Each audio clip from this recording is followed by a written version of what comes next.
പിതാവിന്റെയും പുത്രന്റെയും പരിശുദ്ധാത്മാവിന്റെയും നാമത്തിൽ ആമേൻ. എല്ലാവർക്കും എൻ്റെ സ്നേഹവന്ദനം. ഇന്ന് സെപ്റ്റംബർ 4-ാം തീയതിയാണ്, വ്യാഴാഴ്ച.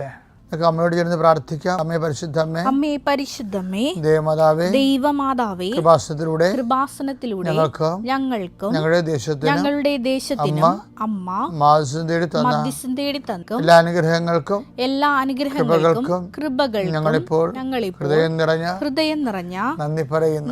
അമ്മേ പരിശുദ്ധമ്മേ, ദൈവമാതാവേ, 2004 ഡിസംബർ 7-ാം തീയതി ഉച്ചകഴിഞ്ഞ് 2:30 കൃപാസനത്തിൽ സംഭവിച്ച അമ്മയുടെ പ്രത്യക്ഷപ്പെടലിനെ കുറിച്ച് തിരുസഭയ്ക്ക് സമർപ്പിച്ചിരിക്കുന്ന പഠനരേഖകളുടെ മേൽ സഭാത്മകമായ പഠനം ആരംഭിക്കുവാൻ ഞങ്ങൾ പ്രാർത്ഥിക്കുന്നു.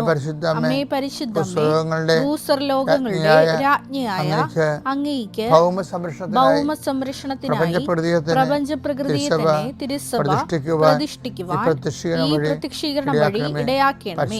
പരിശുദ്ധമ്മേ, ജപമാല മാതാവേ, സകല കൃപാസനം പ്രാർത്ഥനകളോടും ചേർത്ത് ഞങ്ങളിപ്പോൾ പ്രാർത്ഥിക്കുന്ന ഈ കുടുംബത്തിന്റെ പ്രത്യേക നിയോഗം. മക്കളെ,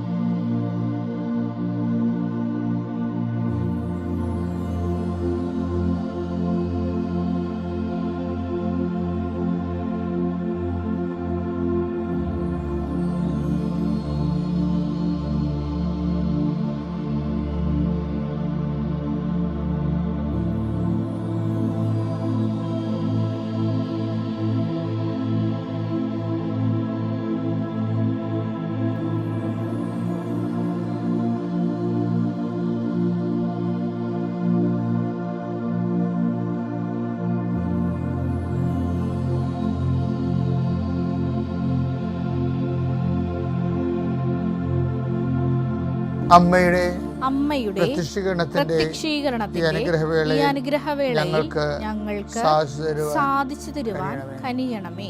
വിശ്വാസ പ്രമാണം. സർവശക്തനായ പിതാവും ആകാശത്തിന്റെയും ഭൂമിയുടെയും സൃഷ്ടാവുമായ ദൈവത്തിൽ ഞാൻ വിശ്വസിക്കുന്നു. അവിടുത്തെ ഏകപുത്രനും ഞങ്ങളുടെ കർത്താവുമായ ഈശോമിശിഹായിലും ഞാൻ വിശ്വസിക്കുന്നു. ഈ പുത്രൻ പരിശുദ്ധാത്മാവിനാൽ ഗർഭസ്ഥനായി കന്യകാമറിയത്തിൽ നിന്ന് പിറന്ന് പൊന്തിയോസ് പീലാത്തോസിന്റെ കാലത്ത് പീഡകൾ സഹിച്ച് കുരിശിൽ തറയ്ക്കപ്പെട്ട് മരിച്ച് അടക്കപ്പെട്ട് പാതാളങ്ങളിൽ ഇറങ്ങി മരിച്ചവരുടെ ഇടയിൽ നിന്ന് 3-ാം നാൾ ഉയർത്ത് സ്വർഗത്തിലേക്ക് എഴുന്നള്ളി സർവശക്തിയുള്ള പിതാവായ ദൈവത്തിന്റെ വലതുഭാഗത്തിരിക്കുന്നു. അവിടെ നിന്ന് ജീവിക്കുന്നവരെയും മരിച്ചവരെയും വിധിക്കുവാൻ വരുമെന്നും ഞാൻ വിശ്വസിക്കുന്നു. പരിശുദ്ധാത്മാവിലും ഞാൻ വിശ്വസിക്കുന്നു. വിശുദ്ധ കത്തോലിക്കാ സഭയിലും പുണ്യവാന്മാരുടെ ഐക്യത്തിലും പാപങ്ങളുടെ മോചനത്തിലും ശരീരത്തിന്റെ ഉയർപ്പിലും നിത്യമായ ജീവിതത്തിലും ഞാൻ വിശ്വസിക്കുന്നു. ആമേൻ. സ്വർഗ്ഗസ്ഥനായ ഞങ്ങളുടെ പിതാവേ, അങ്ങയുടെ നാമം പൂജിതമാകണമേ. അങ്ങയുടെ രാജ്യം വരണമേ. അങ്ങയുടെ തിരുമനസ് സ്വർഗത്തിലെ പോലെ ഭൂമിയിലും ആകണമേ. അന്നു വേണ്ടുന്ന ആഹാരം ഇന്ന് ഞങ്ങൾക്ക് തരണമേ. ഞങ്ങളോട് തെറ്റ് ചെയ്യുന്നവരോട് ഞങ്ങൾ ക്ഷമിക്കുന്നത് പോലെ ഞങ്ങളുടെ തെറ്റുകൾ ഞങ്ങളോടും ക്ഷമിക്കണമേ. ഞങ്ങളെ പ്രലോഭനത്തിൽ ഉൾപ്പെടുത്തരുതേ, തിന്മയിൽ ഞങ്ങൾ രക്ഷിക്കണമേ. ആമേൻ. നന്മ നിറഞ്ഞ മറിയമേ, സ്വസ്തി. കർത്താവ് അങ്ങയുടെ കൂടെ സ്ത്രീകളിൽ അങ്ങ് അനുഗ്രഹിക്കപ്പെട്ടവളാകുന്നു. അങ്ങയുടെ ഉദരത്തിൻ ഫലമായി ഈശോ അനുഗ്രഹിക്കപ്പെട്ടവനാകുന്നു. പരിശുദ്ധ മറിയമേ, തമ്പുരാന്റെ അമ്മേ, പാപികളായ ഞങ്ങൾക്ക് വേണ്ടി ഇപ്പോഴും ഞങ്ങളുടെ മരണസമയത്തും തമ്പുരാനോട് അപേക്ഷിക്കണമേ. ആമേൻ. കർത്താവേ, നിന്റെ ഉന്നതമായ നാമത്തിന് സ്തോത്രം ചെയ്യുന്നു. കർത്താവേ, നിന്റെ വിശുദ്ധ പൗരോഹിത്യത്തെ മഹത്വപ്പെടുത്തണമേ. ഈശോ ഇന്ന് യാത്ര ചെയ്യുന്നവരെ ആശ്രയിച്ച് പ്രാർത്ഥിക്കുന്നു.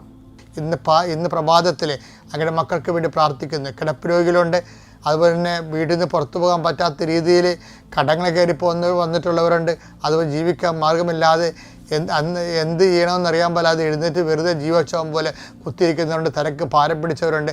വല്ലപാടും ചത്താൽ മതി എന്ന് ഓർത്തുകൊണ്ട് ഹൃദയത്തിനും തലക്കും കനം തൂങ്ങിയവരുണ്ട്. അവരെല്ലാം ഞാൻ അഡ്രസ്സ് ചെയ്യുന്നു. കൃപാസനത്താറെ ജീവനോടെ പ്രത്യക്ഷപ്പെട്ട പരിശുദ്ധ അമ്മയുടെ മധ്യസ്ഥതയിൽ ഇന്ന് ഈ ക്ലേശം പിടിച്ച മനുഷ്യർ ദൈവത്തിൻ്റെ നാമത്തിൽ സംരക്ഷിക്കപ്പെടട്ടെ.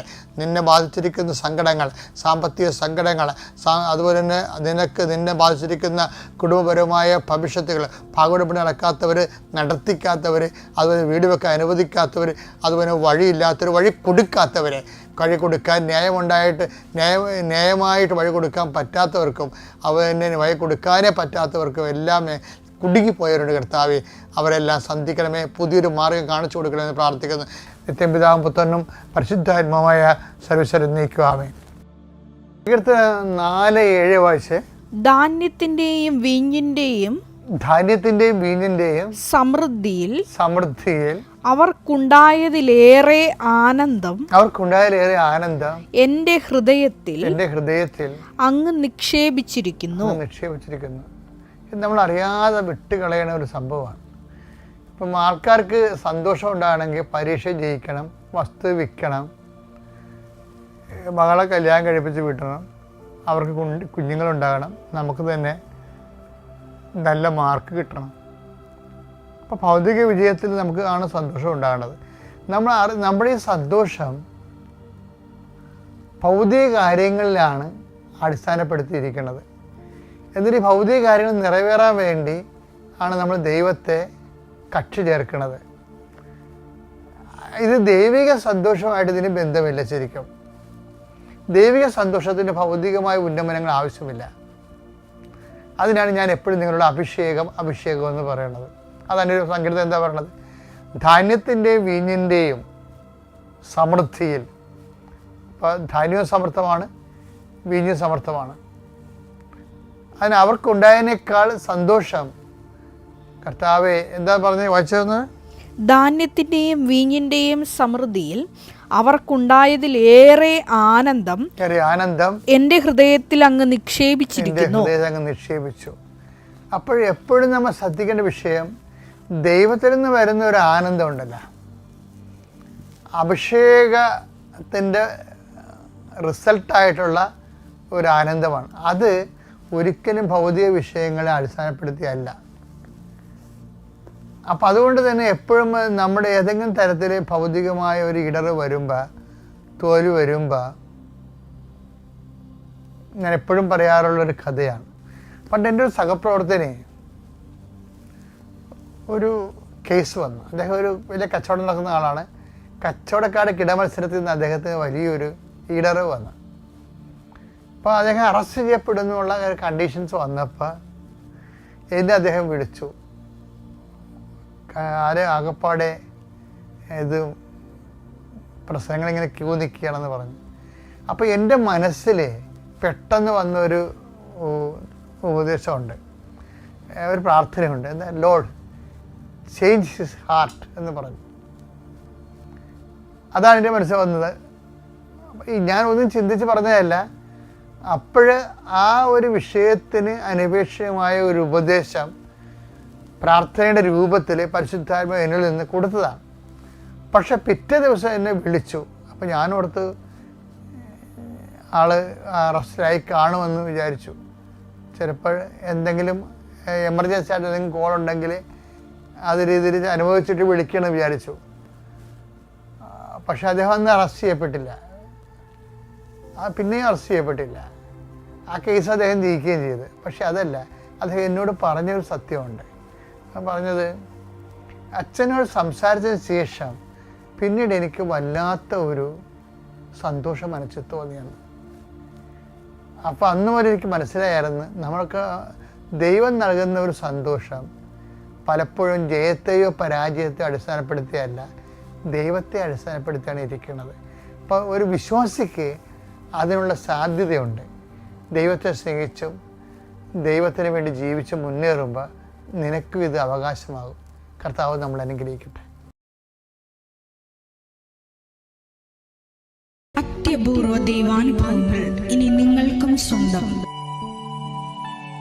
ഈ യൂട്യൂബ് ചാനൽ ഇതുവരെ സബ്സ്ക്രൈബ് ചെയ്തിട്ടില്ലെങ്കിൽ ഇപ്പോൾ തന്നെ സബ്സ്ക്രൈബ് ചെയ്യുക. ഈ വീഡിയോ ഇപ്പോൾ തന്നെ നിങ്ങളുടെ സുഹൃത്തുക്കൾക്ക് ഷെയർ ചെയ്തുകൊണ്ട് കർത്താവിൻ്റെ പ്രേക്ഷിതരാകുക.